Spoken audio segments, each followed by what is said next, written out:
Will a man rob God? Yet ye have robbed me. But ye say, wherein have we robbed thee? In tithes and offering.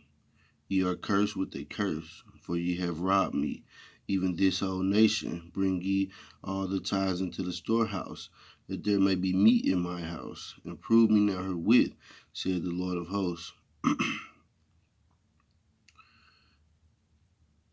If I will not open you the windows of heaven and pour you out a blessing, that there shall not be room enough to receive it.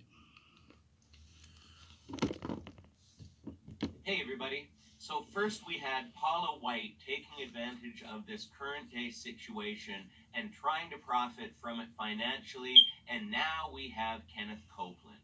God's anger and wrath will be just. The fear of what are we going to do? I'm getting laid off at work. Hey, your job's not your source. If it is, you're in trouble. Jesus is your source. Whatever you do right now, don't you stop tithing. Don't you stop sowing offerings. Well, they won't let us go to church. Well, email it in there, text the give or something, but you get your tithe in that church. If you have to go take it down there and drop it off and stick it under the door or something, you get that tithe in that church, you get that offering in that church, and then you go home and you do what we're supposed to do.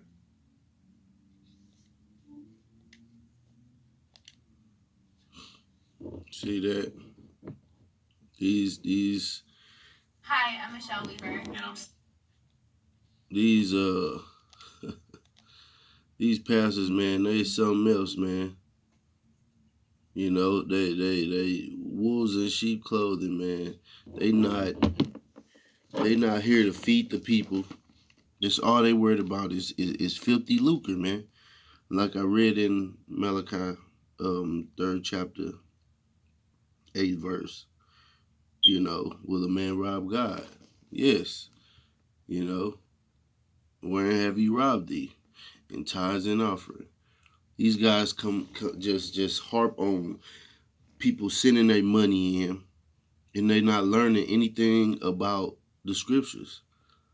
And the way tithes was set up was for the Levitical priests of the nation of Israel, which would today they're known as the Haitians, the so-called Haitians, were the only tribe set up, the only people set up to do sacrifices for a sin offering or um, you know, they would do the sacrifices for the offering because they were set up as ordained priests and set apart. The Lord claimed them to be his priests. So that means that they were in charge of doing the sacrifices, and they will receive a tithe and a tithes for it because they had no inherit. They didn't get any inheritance. Their inheritance was the Lord, and to be the priest that's set up to take care of the sacrifices and do the offerings. And these nowadays, these guys just jump up and anybody can, you know, get tithes and offering, but you know, tithes is just not money. You know, is of your substance or what you may have. You may be able to do some work or help out or whatever, but these guys just focus on the money, man, and it has just become a hustle. It just have become a hustle, man. These Christians and so-called Christians and these bishops and all this, they just set up, man, to suck the people dry and keep them sleep. They're not teaching them anything, man. You you're basically paying to know some of the truth, man. When the men of the Lord are out on the highways and byways bringing the full on truth, thus said the Lord.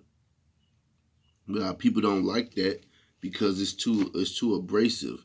You know, they just want to hear the smooth things. You know, like the scripture said they would.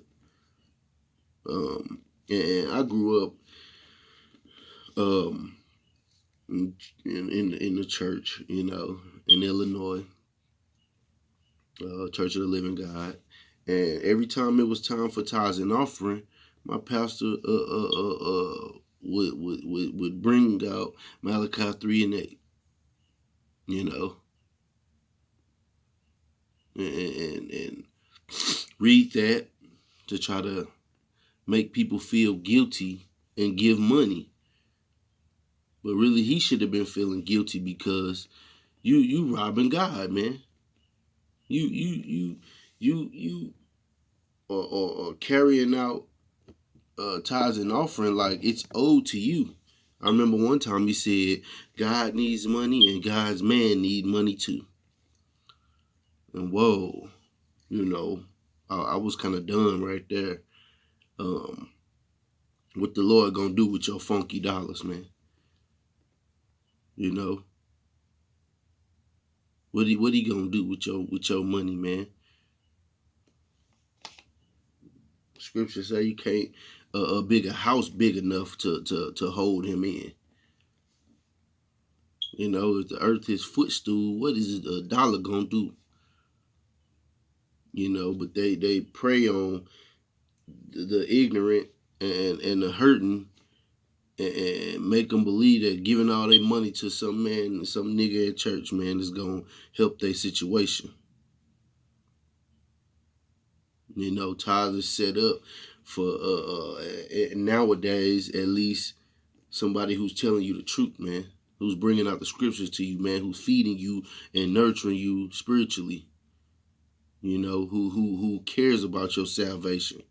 These guys don't care about your salvation, man. They just want you to give money because the pressure is on for them. Get members, or they get funding based off of how many members they got. And each member is looked at as a dollar sign. But that's enough of that. I'm gonna hop to the book of Numbers.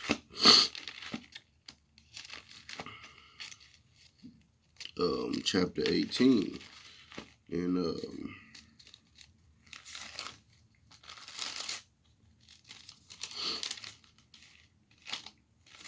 we'll see just, what tithing is all about.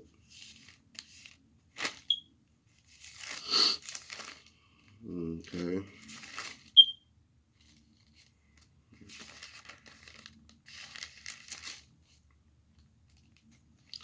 Yeah, this is Numbers 18, and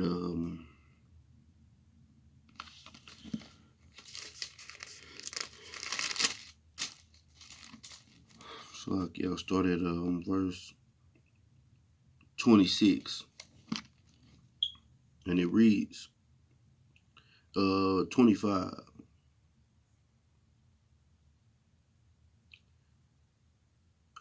I started at verse 23.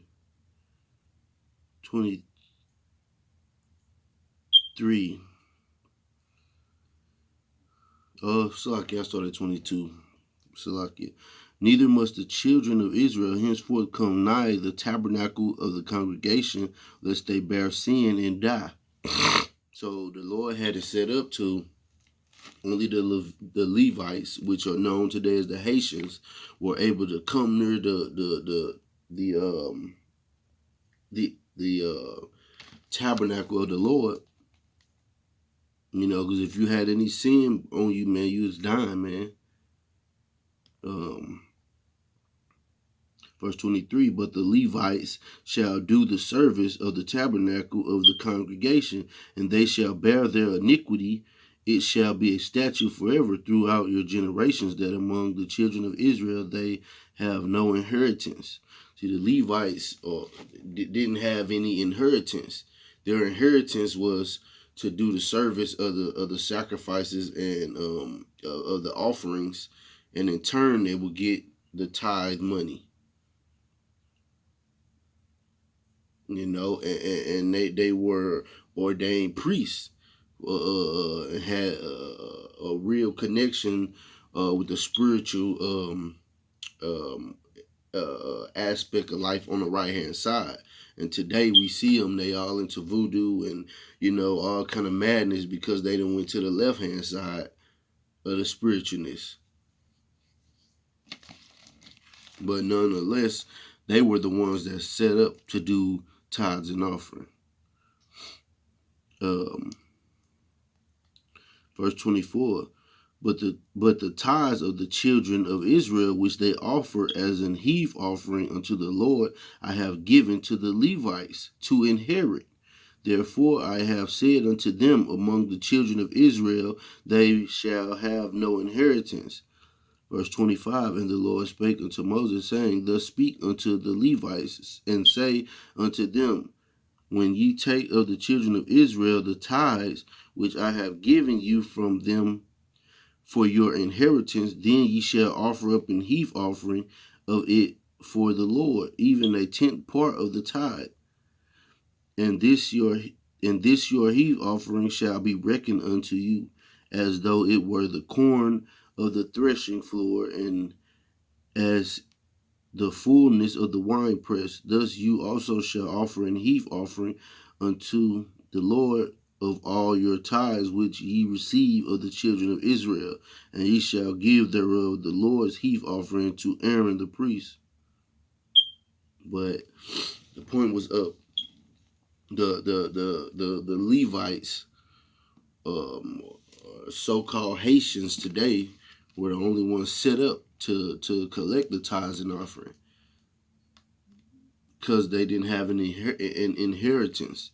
And fast forward to these times, it's just a money scheme. It's just a hobble squabble, as my granddaddy say. It's just they going after the money. It's a scheme. It's a hustle. They're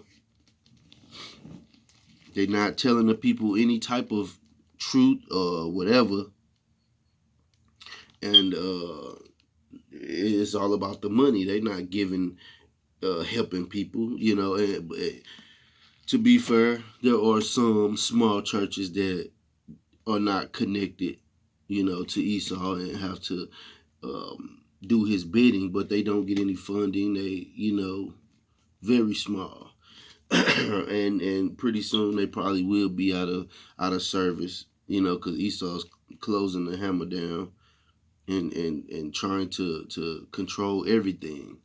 So, hey, if it is any out there, it won't be out there any long, because he's closing he's closing in on everybody. He wants to control everything. I'm gonna jump to the book of Matthew, the 7th chapter.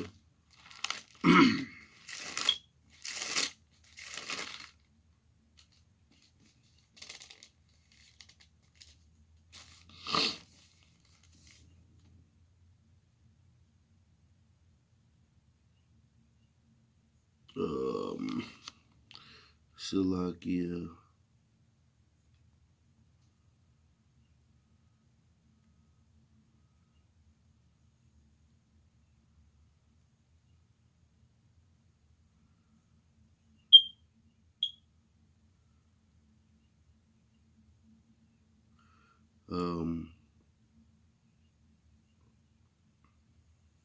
This is Matthew chapter 7, and I'll read it.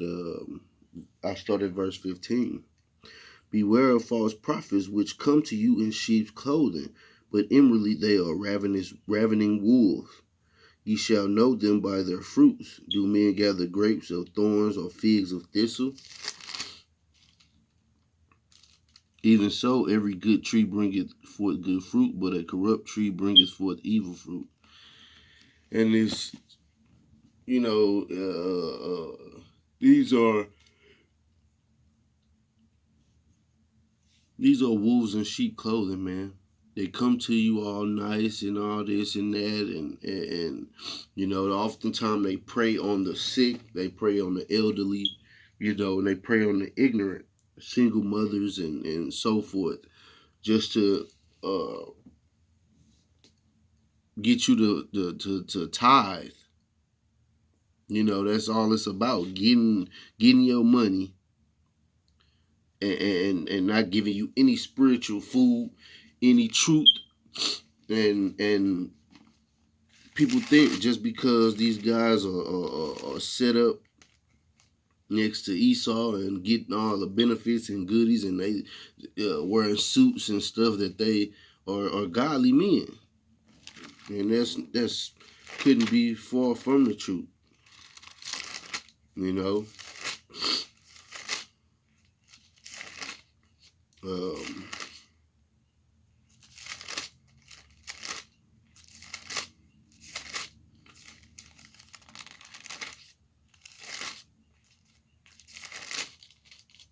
yeah.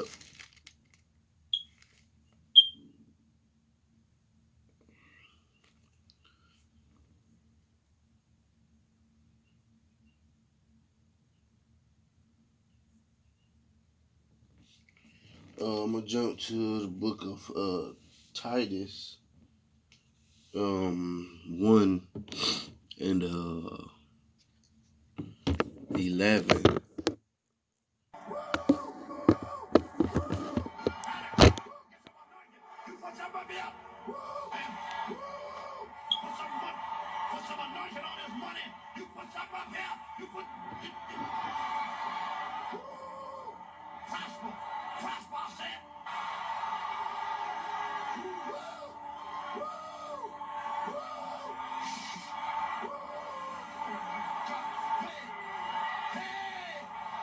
Look at these people, man.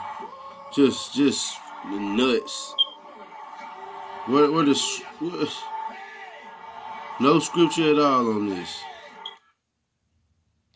and people still follow. You even got Esau per. Anyway, man. Jump to the book of Titus, chapter 1, verse 11. I'll start at verse 10.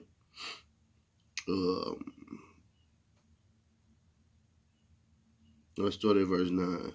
Holding fast the faithful word as he had been taught, that he may be able by sound doctrine both to exhort and to convince the gainsayers. For there are many unruly and vain talkers and deceivers, especially they of the circumcision. Now, what you see, that means in the truth, whose mouths must be stopped, who subvert whole houses, teaching things which they ought not, for filthy lucre's sake. You know, and those are the circumcision of Jake, man. A lot of our people, man, is just in it to win it, in it for the money, man, and not salvation. They don't care about that. They don't think it's gonna come. Look at this behavior, man. Just having people bring money up and throw it on stage, and you just walking and dancing on it. What a shit show, man. One of themselves, even a prophet of their own, said, "The Christians are always liars, evil beasts, slow bellies. This witness is true, wherefore rebuke them sharply, that they may be sound in the faith."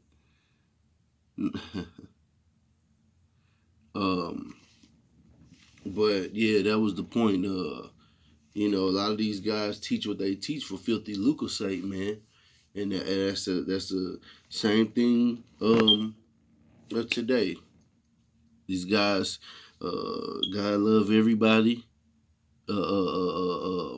These guys with these unity camps, these guys with the hell doctrine, and um, all kind of madness. The Lord is all love, love, love. This is not sound doctrine, but these people preach this and teach this for the filthy lucre's sake. I'm going to say Shalom in the Bible Ball, Kwam Yasharala.